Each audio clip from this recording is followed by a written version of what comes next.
누가복음 23장입니다.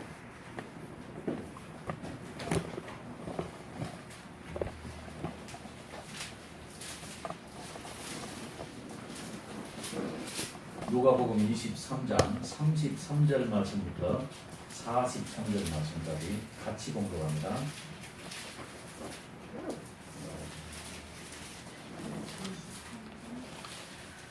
시작. 해골이라 하는 곳에 이르러 거기서 예수를 십자가에 못 박고 두 행악자도 그렇게 하니 하나는 우편에 하나는 좌편에 있더라. 이에 예수께서 이르시되 아버지 저들을 사하여 주옵소서. 자기들의 한 것을 하지 못함이니이다 하시더라. 그들이 그의 옷을 나눠 제비 볼세 백성이 서서 구경하는데 관리들은 비웃어 이르되 저가 남을 구원하였으니 만일 하나님이 택하신 자 그리스도이시면 자신도 구원하시리라 하고 군인들도 희롱하면서 나와 친히 포도주를 주며 이르되 내가 만일 유대인의 왕이면 내가 너를 구원하라 하더라. 그의 위에 이는 유대인의 왕이라 쓴 해가 있더라. 달린 행악자 중 하나는 이방하여 이르되 내가 그리스도가 아니냐 너와 우리를 구원하라 하되 하나는 그 사람을 꾸짖어 이르되 내가 동일한 증거를 받고서도 하나님을 두려워하지 아니하느냐 우리는 우리가 행한 일에 상당한 도움을 받은 것이니 이에 당연하거니와 이 사람의 행한 것은 옳지 않은 것이 없느니라 하고 이르되 예수여 당신의 나라에 임하실 때 나를 기억하소서 하니 예수께서 이르시되 내가 진실로 내게 이르노니 오늘 내가 나와 함께 낙원에 있으리라 하시니라. 아멘.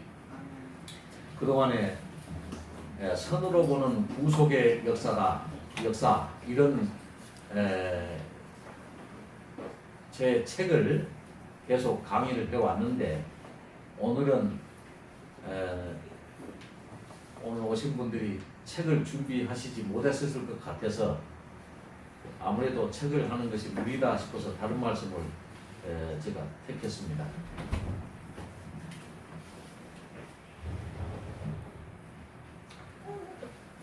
오늘은 유튜브 방송도 있고 해서 사실은 여기 계신 분뿐만 아니라 한국에 계시는 모든 교회 나가시는 분들한테 제가 꼭 하고 싶었던 얘기를 오늘 제가 좀 하고 싶어서 그렇습니다.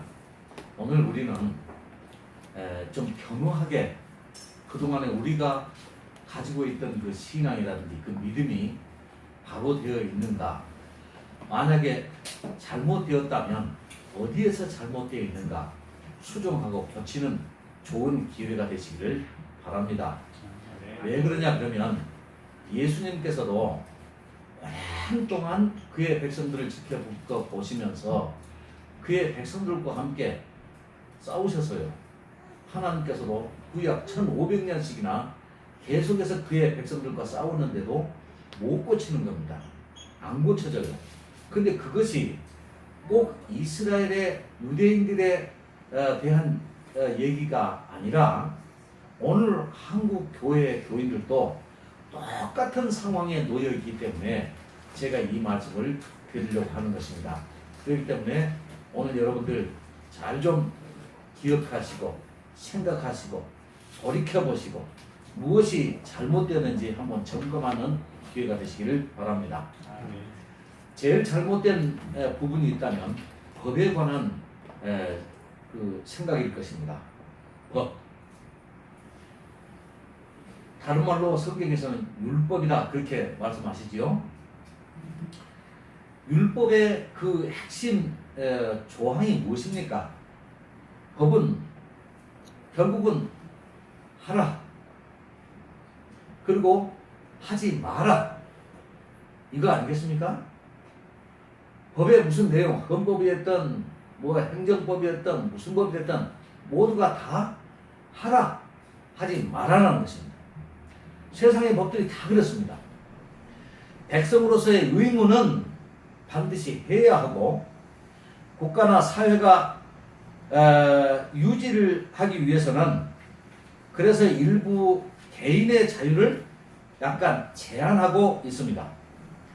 납세의 의무 이거 좋아하는 사람 없지요? 그러나 해야 합니다. 국방의 의무 이것도 마찬가지죠. 또 우리가 기초적 국민으로서의 받아야 할 소양인 그 교육을 받아야 할 그런 것까지라도 강제되어 있습니다. 당연히 이스라엘은 신정국가이기 때문에 11조마저도 강제되어 있었습니다. 속죄제 제물을 바쳐야 되고 또 절기를 지켜야만 했습니다. 안식일 규정, 또 부모에 대한 공경, 그리고 금지 조항으로서 이웃의 것을 탐내지 말아라, 빼앗지 말아라, 도덕질하지 말아라, 남을 거짓 증거해서는 안 된다, 살인하지 말아라. 그러나 이스라엘의 법, 그 헌법의 정신은 그러한 의무 조항이나 금지 조항을 모두 준수하는 것이 그 법을 창시한 최종 목적이 아니었어요. 법을 만들고 그 법을 지키는 것이, 그의 백성들이 다 지키는 것이 법의 정신이어야 되지만 이스라엘의 그 율법은 그것이 아니었다는 얘기예요. 이스라엘의 법이나 이 세상 모든 나라들의 이러한 의무법이나 금지법을 모두 잘 지켰다고 할지라도 누가 상을 주거나 또 특별한 취급을 받는 것도 아닙니다. 나는 아직까지 운전을 근 30몇 년을 했는데 아직까지 사고 한 번도 안 냈어요. 아멘. 그러는데도 저한테 아직까지 상을 준다든가 잘했다고 하는 말 한마디도 없습니다. 국민이라면 당연히 해야 할 것들이기 때문에 그렇습니다. 이스라엘의 율법의 기능은 우리가 잘 따져보면요, 오히려 부정적인 목표를 갖고 있는 측면이 있어요. 그것은 백성들 모두를 법을 어기는 범법자로 만드는 기능을 가지고 있다는 얘기예요.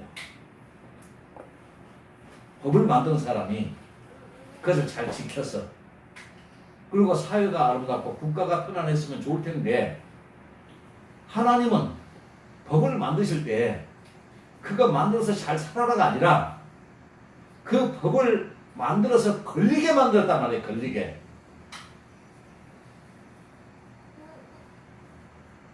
사실은 하나님께서 법을 주셔서도 실제로 이 법이 잘 지켜질 수 있다, 준수될 수 있다, 이렇게 생각하면서 법을 만들지 않았다는 얘기예요. 좀 의문이 가는 사람이 있겠죠?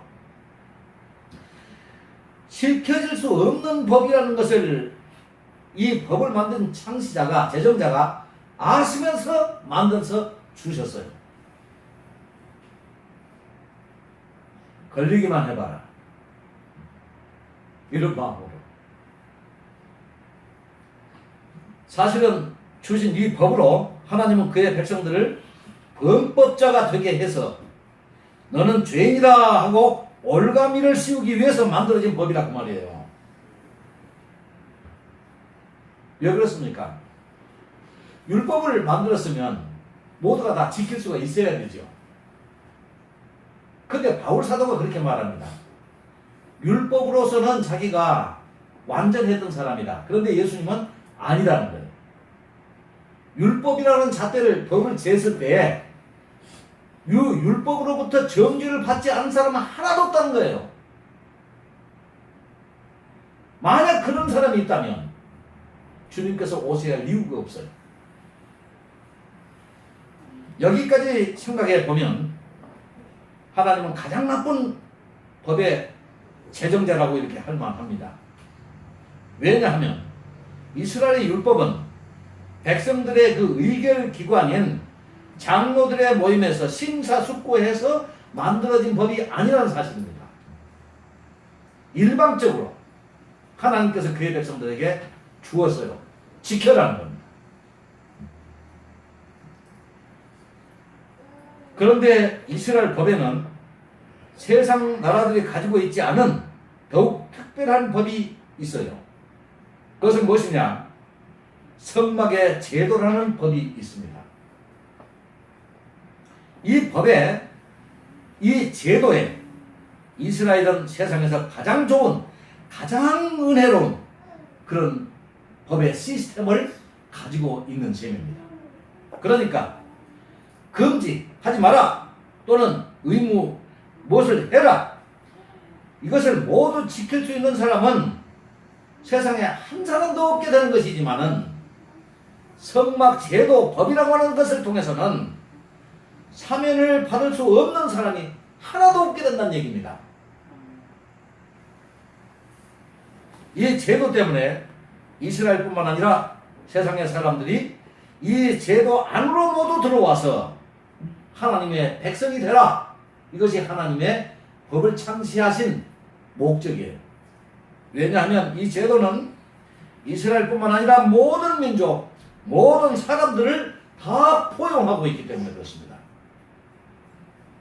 그런데 이 법을 해석하는 사람들이 잘못된 해석을 함으로 말미암아서 많은 사람들을 죽음으로 내어 몰았습니다. 그러니까 이 법을 정확하게 아는 사람이 민족의 지도자가 되어야 돼요. 그래야 그 법의 정신을 백성들에게 온전히 잘 고무시킬 것 아닙니까? 그리고 기쁨으로 그 법을 지키도록 그렇게 해야 할 것이 아닙니까? 그런데 이 지도자들이 법의 정신을 모르고 하나님이 왜 이 법을 만드셨는지 몰랐어요. 그리고 이 법을 운영하는 사람, 법의 핸들자가 돼가지고 백성들에게 그 법을 왜곡시켜서 전하기 때문에 백성들이 엄청난 고생을 많이 했던 것입니다. 이 잘못된 해석을 주도하는 사람들이 바로 하나님의 백성이라 하는 유대인들이었어요. 그들이 이 하나의 법, 다시 말하면 율법과 성막의 은혜라는 이 법을 쪼개서 이분화시켜버렸어요. 다시 말하면 율법 그리고 성막의 제도는 둘일 수가 없어요. 하나입니다. 애초에 온전히 지킬 수가 없는 이 법을 지킬 수가 있는 것이라고 이들이 생각을 했고, 그 결과로 다시 말하면 율법 준수의 하나로서 성막 제사, 그 제도를 실행하는 것이었어요. 단지 의식적인, 예배의식적인 것으로서 성막 제도를 율법의 그 범주 안에서만 이해를 했다, 그런 뜻입니다. 희생을 바치는 제사 행위까지 이렇게 규정된 법에 따라서 시행을 했다, 그런 사실입니다. 이 제도를 제정해 주신 하나님의 뜻과는 정반대의 결과로 나타나고 말았습니다. 하나님은 율법을 통해서 하나님 앞에 의롭다거나 거룩하신 그를 대면하실 수가 없는, 할 수 없는 그런 사람이 세상에 아무도 없다, 한 사람도 없다, 그것을 드러내고자 하셨는데 이스라엘은 이것을 오해한 것입니다. 만약에 이스라엘만 이것을 오해했다면 오늘 제가 이 설교를 할 필요가 없어요. 근데 제가 조금 후에 이제 말씀을 드리겠지만은 한국의 모든 교회가 이 문제로부터 자유로운 교회가 없어요. 왜 그러는지 우리 좀 더 생각을 해보길 바랍니다. 하나님이 원하시는 것은 율법을 온전히 준수하는 것이라고, 그리고 그 법을 지킴으로써 하나님을 이제 대면할 수 있을 만큼 거룩해지고 의로워질 수 있다고 이스라엘이 생각을 했다는 사실입니다. 만약 그렇다면 성막의 제도는 무용지물이 되고 마는 것입니다. 왜 그렇습니까? 율법을 지켜서 의로워질 수 있는데 성막은 왜 들어갑니까? 성막의 희생은 왜 갑니까? 율법으로만 의로워지니까, 하나님을 대면할 수 있으니까, 다시 회복이 되니까, 죄사함이 되니까, 의로워져서 하나님의 백성이 되니까 더 이상 필요 없을 거예요. 근데 왜 또 필요하게, 불필요하게 그 복잡한 성막 제도를 만들어 놓고 그 속에, 그것도 1년에 한 차례 제사장만 들어가서 하나님을 만나고 희생 제사를 드리게 합니다. 그렇다면 이 유대인들이 무엇 때문에 짐승을 잡아서 희생을 두를 수가 있었습니까? 율법으로 완전히 쓸 수 있는데, 우리가 그 법을 지킬 수 있는데, 다시 말하면 성막은 죄 지은 사람, 법을 지킬 수 없는 사람에게 필요한 제도예요. 완전히 이해할 수는 없지만 이것도 율법이 말하는 하나의 규정으로 그렇게 할 수가 있었습니다. 하나. 그리고 그들이 그렇게 함으로써 하나님의 법을 지켰다. 그런 의미에서 나는 의로워졌다. 이렇게 여겼습니다. 실례로 개종하기 전에 바울 사도가 그렇게 고백을 합니다. 율법의 의로서는 나는 완전한 자였다. 이렇게 얘기를 해요. 나는 율법의 요구를 모두 충족시켰다. 그 얘기입니다. 법을 다 지켰다. 그런 얘기입니다. 그리고 예수님을 찾아왔던 어떤 율법사가 또 이렇게 얘기를 하죠. 네가 율법을 지켜라. 예수님께서 말씀하시니까 이 젊은이가 뭐라고 얘기하냐면, 내가 어렸을 때부터 율법을 지켜왔습니다. 잘 지켰습니다. 내게 무엇이 부족하니까? 그렇게 묻습니다. 이것은 모든 유대인들의 그 율법관을 대별해서 보여주는 내용입니다. 그러한 오해가 그들에게 정착되어 있는 동안에 성막 제사나 희생 그리고 절기가 온전히 지켜질 리가 없어요. 왜 그렇습니까? 희생 제사는 양이 죽거나 소가 죽거나 희생이 되잖아요. 성막 안에서. 그것은 무엇을 말합니까? 결국은 내가 죽어야 할, 범법자로서 법을 지키지 못한 그 결과로 내가 죽어야 할 그 형벌을 나를 대신해서 하나님의 아들이신 예수 그리스도가 죽으신다는 내용이 아닙니까? 근데 내가 율법을 온전히 다 지켰어요. 율법의 의로서는 부족한 것이 하나도 없다고 바울 사도처럼 그렇게 고백을 한 사람이 왜 성막에 들어가서 희생을 합니까? 왜 제사를 지내지요? 그걸 누굴 상징하겠어요? 내가 의롭다고 생각하는 사람이 그 죽어가는 재물 속에서 나를 볼 수 있겠습니까? 나를 대신하여 죽으신 대속의 주님을 볼 수가 있겠습니까? 없어요. 헛짓했단 말이에요. 무려 1500년 동안이요.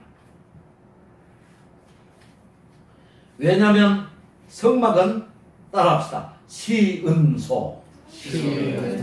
성막을 시은소라고 부릅니다. 시은소가 뭡니까? 한문으로 되어 있어요. 은혜를 베푸시는 장소. 은혜가 무엇입니까? 은혜는 우리가 잘 아는 대로 공로가 없이,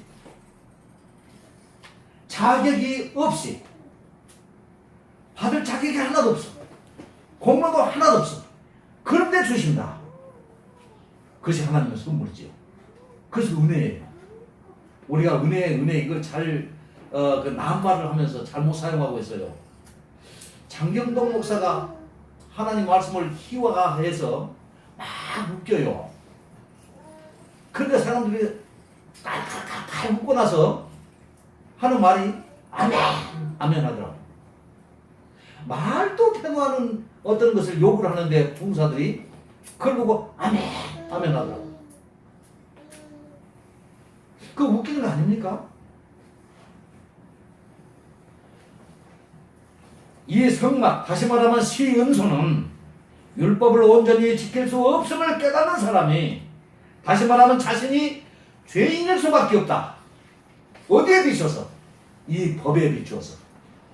나는 지킨다고 지켰지만 10가지를 지키고 하나만 못 지켜도 10가지가 아무 소용이 없게 되는 거예요. 여러분, 다른 법은 다 지켰는데 하나만 딱 잘못했어. 근데 법에서는 와서 체포를 해가지고 감옥에다 집어넣습니다. 이 사람이 감옥에 들어가면서 나는 법을 다 지켰는데 딱 하나만 내가 어겼네요. 그 소용이 있습니까? 소용없어요.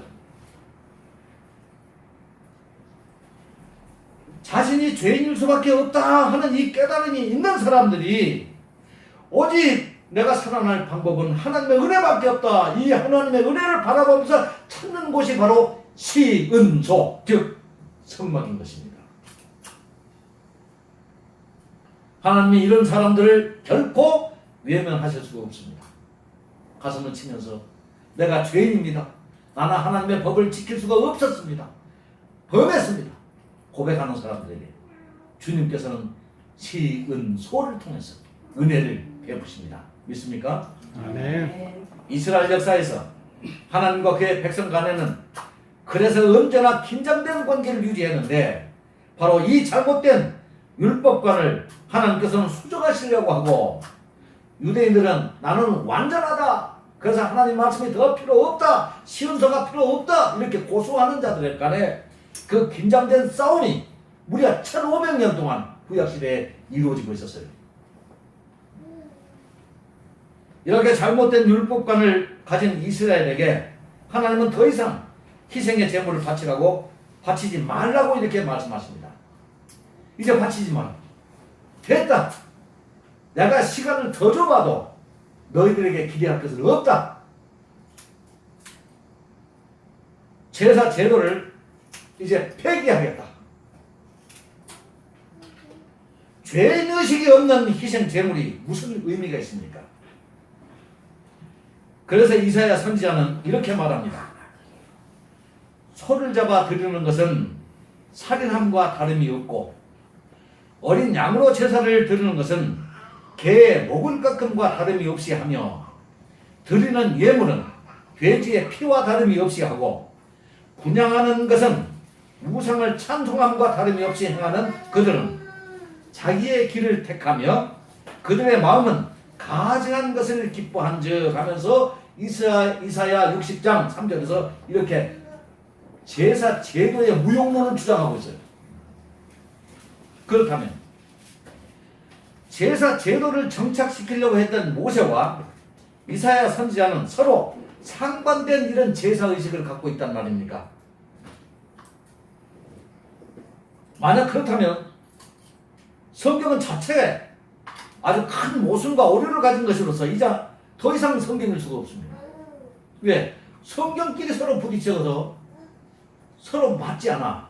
이 사람은 이렇게 말하고 한 가지를 가지고 저 사람은 저렇게 말한다면 이게 성경입니까? 모세와 이사야의 발언 모두는 서로를 충돌시키는 것이 아니라 이사야는 모세의 희생제사 제도를 오해하고 있는 백성들에게 시은소에 입각한 성막제도의 그 핵심 제물, 다시 말하면 하나님의 아들의 대속의 죽으심에 대한 인식이 결여된 제사의 무용론을 주장한 것이라 그 말입니다. 죽어져 있는, 불살라 있는, 피 흘려 있는 그 제물을 통해서 우리의 대속주이신 그리스도의 피를 발견할 수 없다면 그곳에서 행해지고 있는 모든 의식은 아무 소용이 없다. 오히려 하나님을 더 화나게 한다는 말이죠. 그럼에도 불구하고 이러한 하나님의 경고에도 끝까지 이 잘못된 율법 만능의식에 사로잡혀 있는 이스라엘에 대한 결론이 바로 구약 마지막 책임 말라기서입니다. 말라기서를 통해서 하나님께서는 모세로부터 전유되어 왔던 모든 제도, 성막 제도가 됐던 율법전 모두를 다 마감하셨어요. 끝을 내버리셨어요. 하나님께서는 이 잘못된 백성들의 의식을 교정시키기 위해서 무려 1500년 동안이나 그의 백성들과 싸웠어요. 한 번도 하나님의 백성들과 하나님이 사이가 좋아서 아주 좋았던 일이 별로 없습니다. 그 긴장관계의 핵심이 무엇입니까? 바로 이 문제예요. 근데 이 문제가, 이 망령과 같은 이 문제가 그러면 구약이 끝나면서 완전히 없어져 버렸으면 좋겠어요. 예수님께서 오시고 나서 완전히 사라져버리고 소멸돼 버렸으면 얼마나 좋겠습니까? 그런데 말이죠, 오늘 한국교회가 그래요. 오히려 그들보다 더 하고 있습니다. 조금 이따 그것을 증명하겠습니다.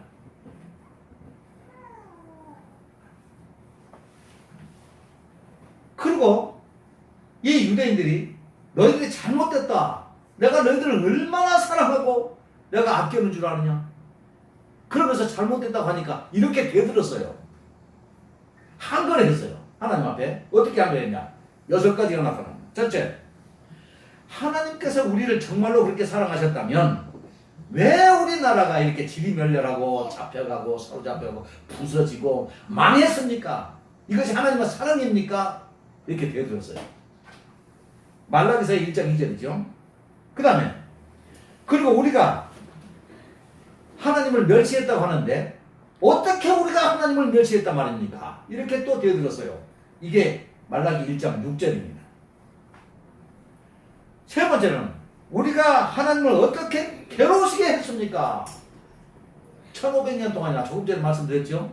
그게 아니라 율법을 지키는 게 목적이 아니라 율법을 통해서 죄를 깨닫고 내게 희생 제물을 가지고 와서 구속주를 대속주를 받아보라, 이것이 하나님의 교육인데 그걸 버리면서 괴롭게 하지 않았다는 거예요. 하나님은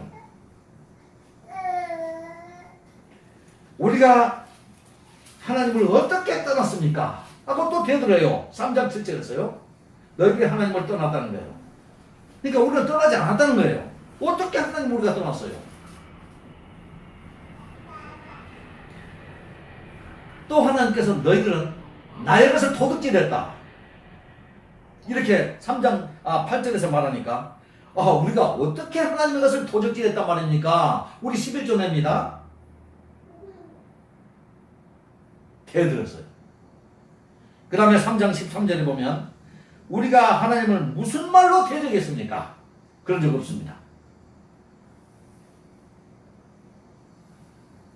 사실 이스라엘은 율법의 참된 기능을 알고 지켰든지 단지 의식적으로만 지켰든지 간에 이 세상에 존재하는 그 어떤 족속들보다도 율법 수호 의지뿐만 아니라 행함에 있어서도 아마 타의 추종을 불허할 만큼 대단한 민족입니다.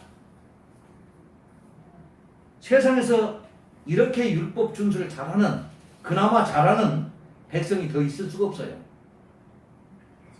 지금도 그것은 그들의 삶이나 정책, 문화와 전통을 통해서 계속 드러나고 있어요. 제가 전에도 말씀드렸지만 한 번 더 하겠습니다.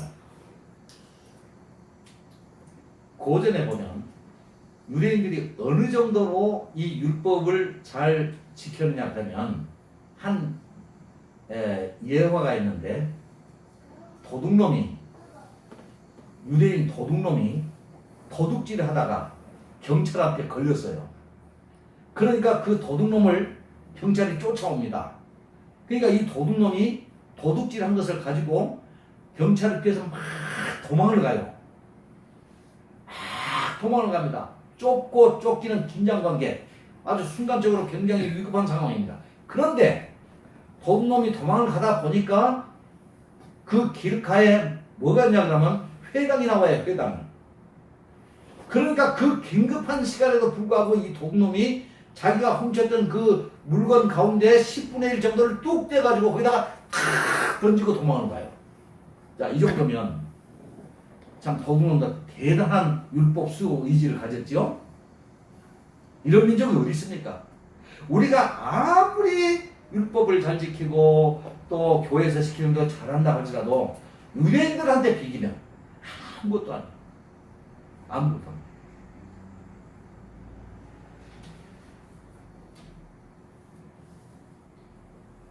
그렇다면 왜 우리가 그들의 이런 고집스러운 잘못된 율법 수호 그 의지에 우리가 관심을 기울여야 하느냐 그 말입니다. 그렇게 잘하고도 율법 준수를 세상에서 가장 잘하는 민족인데도 불구하고 주님께서 내가 도무지 너희를 알지 못한다.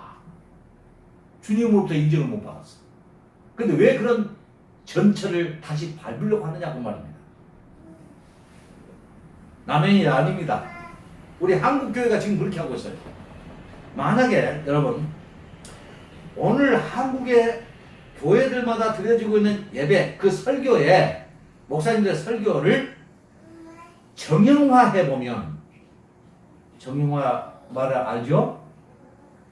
정형외과 아시죠? 이걸 어떤 형태적으로 딱 고정돼서 보이게 딱 만들어 놓으면 어떤 형태가 되냐 그러면 하라 그리고 하지 말아라 그리고 어떤 사람처럼 되어라 누구를 본받자 설교의 내용이 사실 다 그거예요. 어떤 사람들은 철학적인 어떤 사변을 가지고 우리가 본받아야 할 것 그리고 하지 말아야 할 것 해야 할 것 이런 것들을 철학적인 어떤 그 논리로 설명해요. 근데 어떤 분들은 또 감성적으로 사람을 울린다든지 또 어떤 사람의 경험을 감동적인 모습으로 드러내놓으면서 그러기 때문에 결국은 뭡니까? 사람을 울려놓고 그러고 나서 그러므로 우리를 또 그 사람처럼 하자 본받자 성경에 어떤 사람을 또 미화시켜요. 성경에 나오는 어떤 사람을 그리고 그 사람을 잘한 점, 잘못된 점을 잘 이렇게 낱낱이 분석을 해. 그래가지고 이런 점은 하나님이 기뻐하시는 분야니까 이것은 하고 이것은 하나님이 싫어하는 내용이니까 하지 말자. 이걸 은연적으로 이렇게 교훈하는 거예요.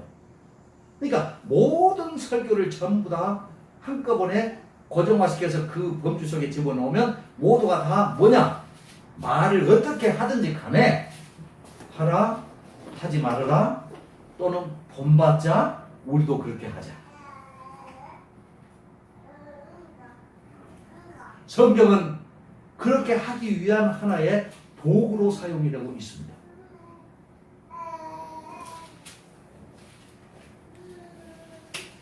그것이 잘못된 거예요. 그 사람이 만약에 하나님이 기뻐하실 만한 그런 일을 했다면 그리고 하나님이 완전하게 의롭다고 선언해 주었다면 그 사람처럼 하면 되는 거예요. 예수님께서 오실 필요가 없어요. 하라 혹은 하지 말라 또는 누구를 본받으라는 이 요구는 결국에는 율법주의밖에 되지 않는다는 얘기입니다. 결국은 광범위한 율법 안에 들어있어요. 율법의 교훈입니다. 동의하십니까? 그렇다면 율법 준수를 이렇게 생명처럼 붙들고 있던 유대인들을 우리 주님께서 이렇게 말씀하셨죠. 마태복음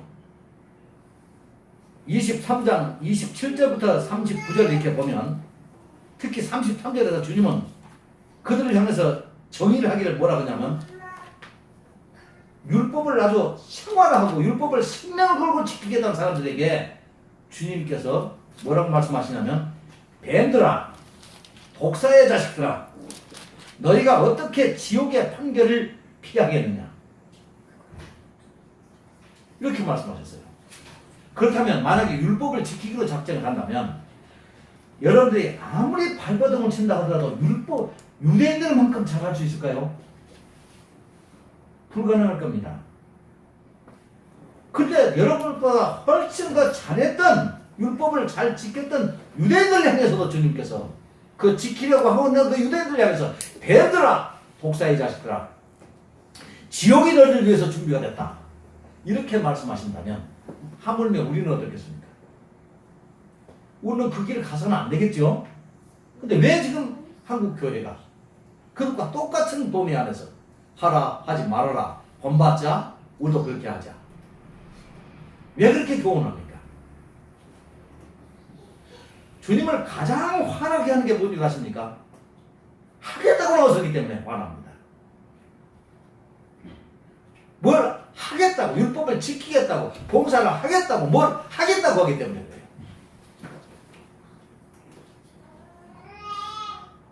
그들 또한 율법의 구조인 하라, 하지 말라, 누구처럼 되어라, 또는 그를 본받으라, 이 설교를 하고 있다는 사실입니다. 왜 주님에 의해서 심판을 받은 이 종교, 행위 종교를 우리 또한 반복해야 합니까? 그렇다면 우리 또한 뱀들아 독사의 새끼들아 하는 심판을 우리도 피할 수가 없을 것입니다.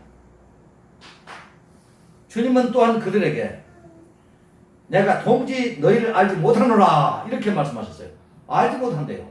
주님이 알지 못한 사람이 천국에 갈 수 있을까요? 천국에 주님 알지 못한 사람이 와 있을 수가 있겠어요? 없습니다.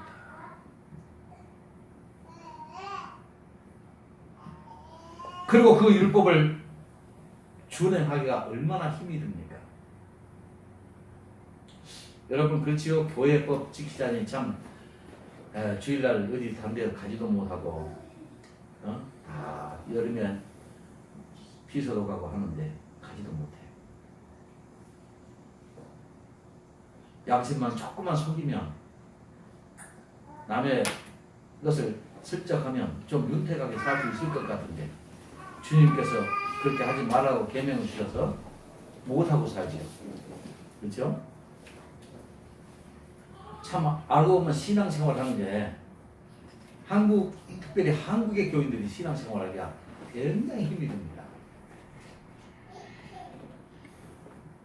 그 힘이 드는 일을 일생 동안 우리가 하고도 주님이 인정하시지 않은 도무지 알지 못한다고 하는데 왜 그 짓을 하려고 합니까? 초신자가 교회에 들어가면요, 교회는 그들에게 무언가 해야 할 것들을 가르치기 시작해요. 우선 초신자 교육 시간이 있지요. 참석해라. 그래서 주일 성수는 이렇게 하는 것이란다. 주일을 꼭 성수해야 된다. 이건 주일이니까 주일이다. 각종 의무는 또 이렇게 해야 된단다. 금요 예배는, 수요 예배는 또 뭐는 이렇게 하고 또 이렇게 하고 또 기도는 이렇게 하는 거란다. 또 기도를 또 가르쳐주고 헌금의 기준은 또 이런 거란다. 다음부터 11조 가르쳐주고 세상에서 헌금 가지수가 제일 많은 교회가 한국이라죠. 찬송은 또 이렇게 하는 거란다. 그러니까 찬송도 가르쳐주고 그리고 또 그렇게 잘 시키는 대로 따라하는 경우에 이 사람 믿음이 좋은 성도야. 그래서 나중에 인정을 해준과 동시에 또 세례도 주고 성직도 하사합니다. 성경 한 번도 읽어본 일도 없고 하나님 누군지도 모르는데 집사님, 권사님, 장로님 다 돼요. 그러나 우리가 제 아무리 이 율법 준수를 잘 한다 해도 유대인들을 따라할 수 없습니다. 그들도 율법의 행위를 강조하다가 주님으로부터 버림을 받았다면 우리야 말해서 뭘 하겠습니까? 제가 40년 동안 그것을 가르치려고 노력했는데 이건 못 벗겨요. 절대로 깨달음도 없고 반응도 없었어요. 참 어렵더라고요. 그래서 나는 오늘 한이 맺혀서 이 설교를 또 합니다.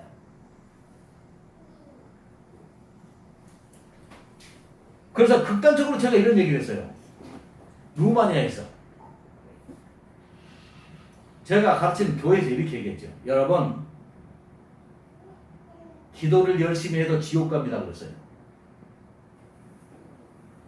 찬송을 열심히 불러도 지옥 갑니다 그랬어요. 봉사를 열심히 해도 지옥 갑니다 그랬습니다. 주일 성수 잘해도 지옥 갑니다. 야, 11조 해도 지옥 간다고 그랬거든요. 지옥 안 가려고 여러분들 그런 거 하는 거 아닙니까? 교회 와서? 근데 내가 지금 전부 다 그거 해도 지옥 간다고 그랬어요. 제 말이 틀렸습니까? 왜 그랬을까요? 앞으로 11조 전혀 하지 말고 주일 성수하지 말고 기도하지 말고 찬송하지 말고 내가 그런 얘기 합니까? 그런 얘기 아니라 천국에 들어가는 요소로서 그런 것들은 고려의 대상이 전혀 아니다 그런 얘기예요. 돈으로도 못 가요. 그랬죠? 하나님의 나라. 그러니까 11조 해도 못 갔다 그 말 아닙니까? 기도. 한국 교인들이 기도가 뭔지 알고 하는 사람 난 못 봤어요. 기도가 뭔지도 모르고 해요. 근데 각 종교, 세상의 모든 종교가 기도가 없는 종교가 없어요. 그러니까 그런 차원에서 하는 겁니다. 그러나 기독교의 기도는 그런 내용이 아니에요.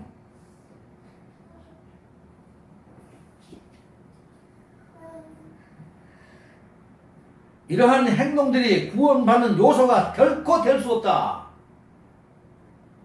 나는 그런 얘기를 하는 것입니다. 이거 다 잘해도 내가 하나님의 말씀에 대한 이해가 바르지 못하고 믿음이 바로 되지 못하면 못 간다 그런 얘기입니다. 이해가 이제 되십니까? 오해 사라지셨어요? 세상의 종교는 무엇을 함을 통해서 축복이나 내세를 약속받는다고 합니다. 예를 들자면 공양미 300척을 바치고 심청이가 아버지의 눈을 뜬다든가 자기가 또 환생한다든가 그렇게 되지 않습니까? 바치고 그 대가를 받아요. 그러나 기독교는 무엇을 해서 그것이 성의 여하에 따라서 천국이 허락되는 그런 종교가 아니라는 말입니다. 주님께서 유대인들과 전쟁을 치르신 그 중심 주제가 바로 이 문제였습니다. 무엇을 하는 것을 미덕으로 말하는 종교는 행위 종교, 즉 이방 종교입니다. 그러므로 오늘 한국 교회가 행위를 강조하고 있는 동안에는 이방 종교하고 하나도 다를 것이 없는 이방 종교입니다. 그래서 믿지 않는 사람들이 그렇게 말하지요. 드러나는 한국 교회에 드러나는 어떤 병리 현상을 보고 이건 기독교가 아니라 개독교다 그래요. 전부 다 개독교라고 하지 않습니까? 유튜브 보세요. 그리고 이런 것은 무너져야 된다, 없어야 된다, 망해야 된다 그래요. 며칠 전도 얘기했죠. 손봉호 교수도 그랬어요. 지금 한국교회 이거 다 망해버려야 됩니다 그랬어요. 저도 전적으로 동의합니다. 왜 그렇습니까? 이 교회 아니에요 이거. 왜 교회 아닙니까? 행위 종교를 가르치고 있기 때문에. 이것이 망해버려야 진짜 하나님의 교회, 이 남은 자들의 교회가 이제 드러나야 된다 그 말입니다. 이 거짓 교회가 참 교회를 모방하고 표방하고 있어요. 기독교는 신본주의, 다시 말하면 모든 것은 사람이 아니라 하나님께서 친히 하신 것을 드러내는 종교다 그 말입니다. 구속의 역사, 그 말은 대가를 주고 하나님께서 자기 아들을 대가를 지불하시고 우리를 구원해 오신 그런 역사가 시간적으로 나타나는 그 장소가 성경이라는 얘기예요.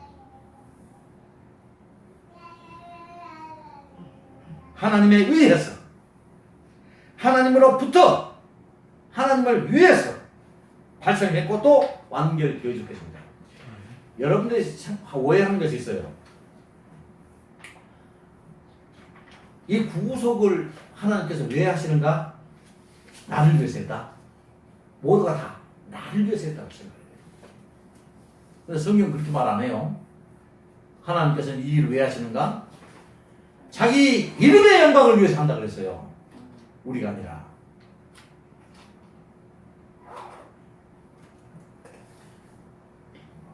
그래서 성경은 하나님의 의한 구속의 역사로 보아야 한다. 그 외에 성경을 다른 용도로 사용하면 그것이 바로 이방 종교가 되어버린 거예요. 도리어 주님은 주님과 주님의 나라를 위하여 무엇인가 하겠다고 분연히 이르는 무리들을 제자들에게 무리들과 그 제자들에게 아무것도 하지 말아라. 제발 못하니 아무것도 하지 마라. 이렇게 당부를 하십니다.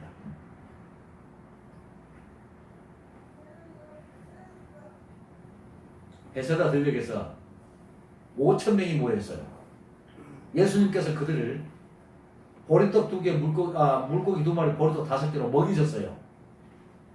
그걸 보고 놀란 이 군중들이 세상에 이 사람만 우리의 왕으로 만들고 삼으면 우리가 이런 능력이라면 앞으로 고생할 거 뭐 있겠느냐. 우리나라 독립할 수 있다. 로마 치하에서 벗어날 수 있다. 이런 생각을 하면서 예수님을 왕 삼겠다고 이제 그런 그 운동이 막 일어나고 있습니다. 근데 문제는 뭐냐고 예수님이 가만 보니까 그 무리가 그렇게 하는 것이 문제가 아니라 예수님의 제자들까지라도 같이 부활해동하고 있다는 말이에요 지금. 그러니까 뭔가 가만두면 뭔가 일이 벌어질 것 같아. 하나님의 나라는 정치적인 것이 아니에요. 물리적인 나라가 아닙니다. 영적인 나라입니다. 근데 물리적으로 뭔가 반역을 일삼아가지고 로마를 대항하고 그래서 나라를 세우고 그렇게 해보겠다. 예수님께서 화급짝 놀라가지고 제자들 너 산으로 빨리 오라. 바다 건너가라. 그래서 바다를 건너가게 만들어서 배 타고 그리고 백성들을 쫓아내는 거예요. 전부 다 흩어버리는 거예요.